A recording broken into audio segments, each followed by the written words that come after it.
السلام علیکم ناظرین، سریام سی آئی ڈی نیوز چینل کے ساتھ میں ہوں آمنہ۔ ایک اہم خبر شامل کرتے ہیں میرپور خاص سے۔ پاکستان پیپلز پارٹی کی سینٹرل ایگزیکٹو کمیٹی کے رکن و رکن سندھ اسمبلی ہری رام کشوری لال نے وفاقی حکومت کی زرعی ناکام پالیسیوں اور کھاد کی قلت کے خلاف کسان مارچ ریلی میں شرکت کی۔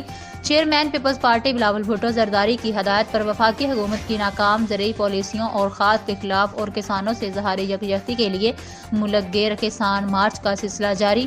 پیپلز پارٹی ڈویژن میرپور خاص صدر پیر آفتاب شاہ جیلانی کی قیادت میں کسان مارچ ریلی کا آغاز اسٹیشن چوک سے شروع کیا گیا، جو پریس کلب میرپور خاص تک اختتام پذیر ہوا۔ کسان مارچ میں ڈویژن بھر سے ہزاروں کسانوں کی زرعی آلات اور ٹریکٹر ٹرالیوں کے ساتھ شرکت۔ ریلی میں شریک کسانوں نے وفاقی حکومت کی ناکام زرعی پالیسیوں اور کھاد کی قلت کے خلاف شدید نعرے بازی کی۔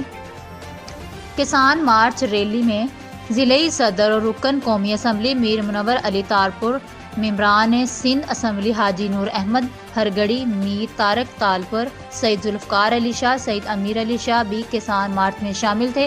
کسان مارچ ریلی میں صدر تھرپارکر انجینئر گیان چند عمر کوٹ، ضلع کے صدر صوفی نواز نند لال، خیر النساء مغل کی بھی شرکت۔ اس موقع پر ضلع جنرل سیکرٹری میر حسن دھوناکائی، انفارمیشن سیکرٹری عبدالاسلام میمن عمر کوٹ، ضلع کے صدر صوفی نواز، سٹی صدر حنیف میمن، حاجی رفیق بھرگڑی، نوابزادہ میر علی رضا ٹالپر، ہیرا لال مہنگوڑ سمیت پارٹی عہدیداران و کارکنان اور شہریوں کی بڑی تعداد موجود تھی۔